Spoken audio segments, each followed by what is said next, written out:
G'day, I'm Aussie Mark, as many of you will already know. And today what I'd like to do is show you one of the special features that live streaming has to offer. I mentioned it and demonstrated it in the previous video, and I'll put that link up there. So what I need to do is show you how to do it. What I'm talking about is the lower thirds option. There is a tool basically called Hangouts tool.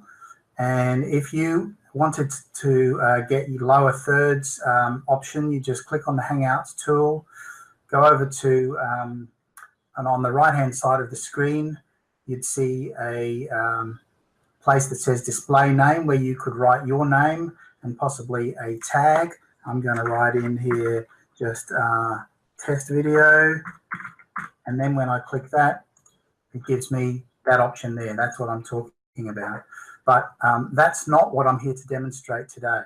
What I'd like to show you is how you could be unique by showing things like, I'm going to turn that one off. And for example, most of you know that I fly drones, and that's my main point of interest on my channel.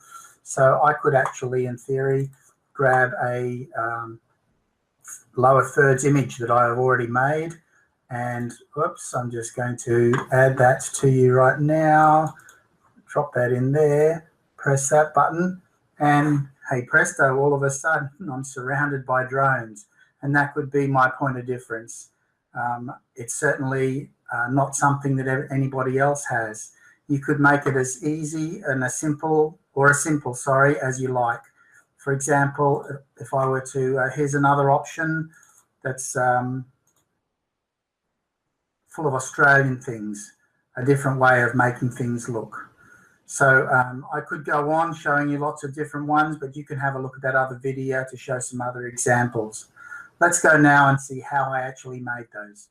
So we're here on paint.net, and it's a graphics program. If you haven't come across this one before, it's free, and I'll put the link to it down in the description so you can download it if you wish. And for those of you who have Photoshop, of course, or any other graphics program, should be able to do exactly the same thing.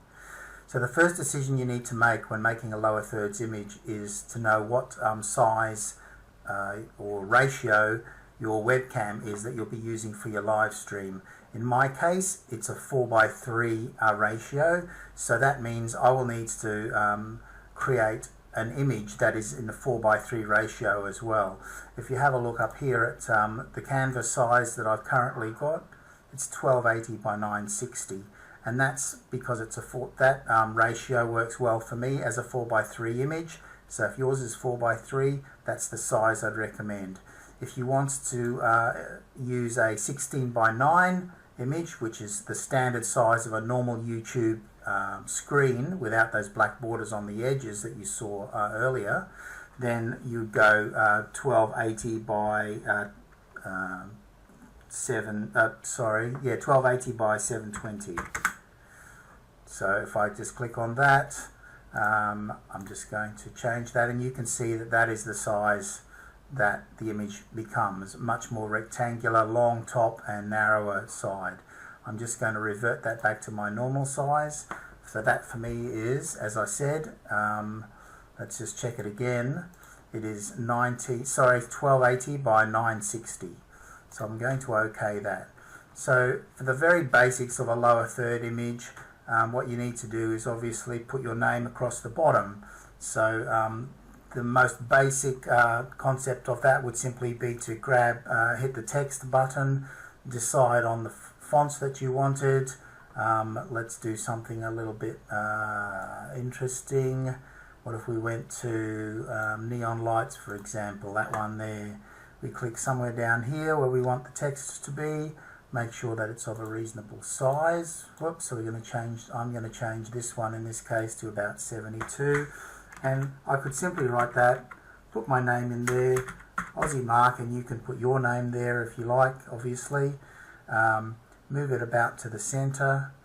And if you wanted to put a logo in there as well, you could grab the icon that you use or the image that you use as the icon for your YouTube and add that to one side. Here's how I'm going to do that. I'm going to go, first of all, I'm going to open the image that I normally use in mine. In this case, it is We scroll down here and quickly find it. I use one of these images here. This one here, Aussie Mark Flies. So that's the image that I normally keep. Now let's say, for example, that your image has white all around it. So I'm just going to whack that in just because I want to explain how to remove it. Okay, so if, for example, I'm just going to quickly select all of that blank area there, and I'm going to fill that with white. So let's assume for a moment that your image looked like something like that, or had white around the edges. It's way easy to remove simply by clicking, using this magic wand, clicking on the white and hitting the delete button. If it's not selected all of the white, you can change this tolerance level up here to adjust it to the amount of white that you need to delete. So I'm going, that's brought me back to where I was. Now, once you've got the image that you want as your logo, I'm simply going to use the Control A key to select all, Control C to copy it, go back to this image here, and I'm going to go Control V, which will paste this. And you can see that's covered over there a bit, but as long as you don't touch anything else at this point, that's not going to matter, because what I'm going to do is I'm going to hold down the Shift key now and move that logo up. It does so that the dimensions and the ratio stay the same. Make that the size I want, and then grab it and move it down here. Notice how, just a point of interest here, that's grabbed a little bit of transparency, and if I move this too close, it's actually going to run over the edge of that. So from this particular image, now that might do for my lower thirds. If I hit enter, that'll deselect that. And in order to create it, I would simply save that, go File, Save, or Save As if you prefer. And I would save that as, it's got to be a PNG file. So if your default is JPEG, for example, you need to change the default to PNG. That's the type of file that you need in order for this to work. And then if I save that as test and hit the save button, I've already got a test one. So I'll just change that to test 1 so that we've got something else different there, test 1, and save. And now this is these readings here do not need to be touched at all. These are the default. Auto detect just defaults to all of that. Hit OK. So that's one example. That's a very basic one. Let's just get rid of that. I'm just going to delete that information off there. And another way you could do it would be to simply to use a shape that you could talk through as if you were talking through a hole in the computer screen. To do that, you would simply grab a shape that you want to draw on here. I want to use a, let's pick something different. So let's pick that shape there. And I want it to draw the fill-in shape. I'm going to go down here onto my screen and draw this shape. And you can see, as long as I don't hit enter, I can adjust these so that it fits nicely. So that could be something different again, that you could talk through that hole. Except you're saying, but the outsides are blank and the inside's black. So what will we do there? Okay, so if I hit enter now, that's just going to deselect that shape I've chosen. Then I can now go to select the blank area using the magic wand tool, and then I can fill that with white, for example. I've got white as my secondary color here, therefore if I simply go to my fill option and click with the right mouse button instead of the left, that'll give me the secondary color, and that's white. So I've now got white and black. Deselect that by hitting the enter, and if I now go back to the magic wands tool and click on the black, I can delete that out, and I've now got a hole in the middle by which to talk through. That's one way of allowing a shape, and that could be a circle or a rectangle or any other shape that you choose. If you want your name, you could actually add that somewhere on this border. Let's try that, for example. I'm going to add a new layer because I want to be able to adjust this without affecting anything else. Add new layer. There's layer 2 there. I'm now going to grab hit the text button, let's use a different font than we did last time. What about if we use Opine Heavy this time? Just click anywhere in this layer. If I type in Aussie Mark and just hit enter. So I can move this name simply by clicking, oops, I've got the wrong tool selected here. If I simply go to this move selected pixels, I can grab that whole layer there, move the name up, and if I then use the right mouse button, as you see that curve there, that's going to allow me to tilt that. I could tilt that up and move it here. And that could be another type of lower third images that you could use. So let's go ahead and save that as a separate one.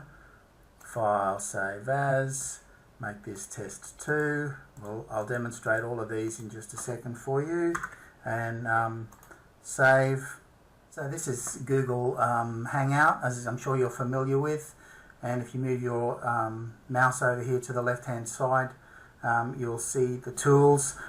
This is the Google Hangout toolbox that I'm going to be referring to a little bit. If you don't have that already showing on your Hangout, then of course you just need to go down to these 3 dots here, and you should see Hangouts tool shown here as an app which you can then add. But of course I've already got this added, so it doesn't appear on mine.